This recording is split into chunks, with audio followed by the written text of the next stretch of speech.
Artificial intelligence, at its core, is a mathematical engine. That is the plain, factual truth beneath every headline, every demonstration, and every piece of breathless speculation. But here is what almost nobody stops to ask. Where did the engine come from? Not the software, not the servers, the compulsion itself. The human need to offload the burden of calculation to something beyond the unaided mind. That story is 5,000 years old, and it begins not with a circuit or a chip, but with a feeling you will recognize immediately. There is a number that will not balance. You have checked it twice. You're about to check it a third time, and you already know, somewhere beneath the frustration, that the error is almost certainly small, almost certainly yours, and almost certainly going to cost you another 20 minutes. That feeling is not modern. The merchant tallying 100 transactions before sunset knew that feeling. So did the astronomer computing a planetary position by candlelight, and the engineer calculating whether a stone arch would hold the weight of a city gate. And from the very beginning, humanity's response to that burden was not to endure it. It was to build something to carry it instead. This episode traces the first chapter of that quest, not the story of memory, which we explored in an earlier part of this series, not the story of distribution. This is the story of calculation, the processing track. And it begins, as so many of the most important human stories do, with something deceptively simple: the abacus. If you have only ever seen an abacus as a children's toy, set that image aside entirely. The instrument that spread across the ancient world was a serious computational device, the backbone of commerce and civil administration across millennia. What is remarkable is not the tool itself, but the circumstances of its emergence. The abacus was invented independently in Mesopotamia, in China, and across the Roman world. 3 civilizations with no meaningful contact, separated by thousands of miles, arrived at the same solution to the same problem. That convergence is not a coincidence. It is an argument. The cognitive burden of calculation at scale was universal, and the human need to offload it was so pressing that the answer arrived in 3 places simultaneously. The tool was inevitable, because the problem was inevitable. But the abacus, for all its elegance, was a device for carrying arithmetic. What about carrying the movements of the heavens? In 1901, a team of Greek sponge divers working off the island of Antikythera hauled a corroded lump of bronze from the floor of the Mediterranean. It had been lying there for roughly 2,000 years, in the wreckage of a Roman cargo ship. For decades, the object was largely set aside. Scholars were uncertain what to make of it. It was encrusted, fragmented, and deeply unimpressive to look at. Then someone looked more carefully. Inside that corroded lump were 37 precision-cut bronze gears, interlocked with extraordinary mechanical sophistication. An astronomical calculator, built approximately 2,000 years ago, capable of predicting solar eclipses, tracking the movements of the known planets, and calculating the timing of the Olympic Games. A device so complex that modern scientists spent more than a century decoding its full mechanism. A Greek engineer, whose name we will never know, designed something so intricate that the civilization which eventually found it could not understand it for over 100 years after the discovery. The impulse to build machines that compute is not modern. It is ancient. We simply forgot, for a very long time, that we had already started. The Antikythera Mechanism is not an isolated wonder. It is evidence of a continuous thread running through every era of human history, of minds that refuse to accept the limits of unaided calculation. And to follow that thread forward, we need to make a brief stop at what might seem like an administrative detail. It is, in fact, a revolution. European scholars of the medieval period were doing their mathematics in Roman numerals, a system designed for recording quantities rather than manipulating them. Long division in Roman notation is nearly impossible. When they adopted the Hindu-Arabic numeral system, the practical landscape of calculation changed entirely.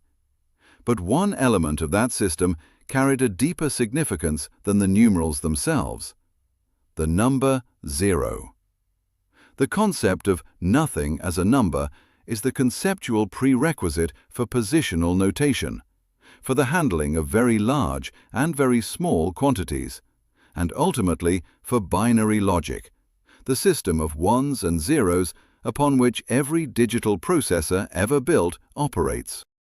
The chain runs directly from a mathematical concept imported into medieval Europe to the architecture of every computing device in existence.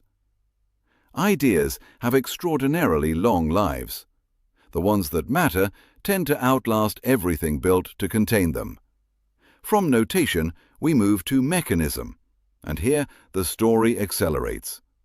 In 1642, a 19-year-old Frenchman named Blaise Pascal built a mechanical adding machine. He called it the Pascaline. His motivation was not academic glory. His father, a tax commissioner in Rouen, was drowning in columns of figures, and Pascal built the machine to rescue him. The first mechanical calculator was an act of filial love. It proved something no theoretical argument could establish on its own: that the operations of arithmetic could be offloaded to a physical machine. Thought, or at least a specific and important kind of thought, could be delegated to gears. Gottfried Wilhelm Leibniz extended that idea considerably. His step reckoner could perform multiplication and division as well as the basic operations. But Leibniz's most consequential contribution was philosophical. He articulated the binary number system and made an extraordinary claim: that all of human reasoning could, in principle, be reduced to mechanical operations on symbols. Any logical argument expressed in the right formal language could be processed by a machine. He saw where this was going. He did not live to see it arrive. That arrival was attempted in the 19th century by a man of consuming and occasionally maddening obsession. Charles Babbage spent decades and a substantial portion of the British government's patience on a machine he called the difference engine, designed to eliminate the errors that plagued the astronomical and navigational tables of his age. Those tables, laboriously calculated by human computers, were riddled with mistakes. Mistakes that navigators relied upon. Mistakes that could, and did, cost lives. The difference engine was never completed. The engineering of the age could not keep pace with the precision the design demanded. The funding ran dry. But Babbage did not stop. He designed a second machine. He called it the Analytical engine, and it was something categorically different from anything that had come before. Not a calculator for a specific type of calculation, a general-purpose, programmable machine, capable in principle of executing any sequence of operations that could be formally described. A device that could be instructed rather than merely operated. In concept, it was a computer. It was never built in his lifetime. The engineering of the 19th century was not yet equal to it. What it found, however, was its first true programmer. Ada Lovelace encountered the analytical engine through Babbage's descriptions and her own formidable mathematical instincts. She was the daughter of Lord Byron, educated rigorously in mathematics at a time when such education for women was exceptional. And she possessed something Babbage himself had not fully articulated: a clear understanding of what the machine could actually become. She saw that the analytical engine was not, in its deepest nature, a calculating device. It was a symbol manipulating device. It could operate on any formal symbols according to any defined rules, not merely on numbers. If musical harmony could be expressed as a relationship between symbols, she wrote, the engine could compose music. If logical reasoning could be expressed formally, the engine could reason. The machine's domain was not arithmetic. It was any process that could be described as a sequence of operations. She wrote what is now recognized as the first algorithm intended to be processed by a machine. She did not describe a calculator. She described a computer in 1843. The vision was complete. The century was not ready for it. A woman writing in an era that could not yet build the machine she had imagined put down on paper the essential insight that would wait, unbuilt, for another 100 years. The gap between the idea and its physical realization is precisely where the next chapter of this story begins. If you have found this journey through the mechanical mind valuable, the most meaningful thing you can do right now is subscribe. It takes a single moment, and it ensures that the next chapter finds you when it arrives.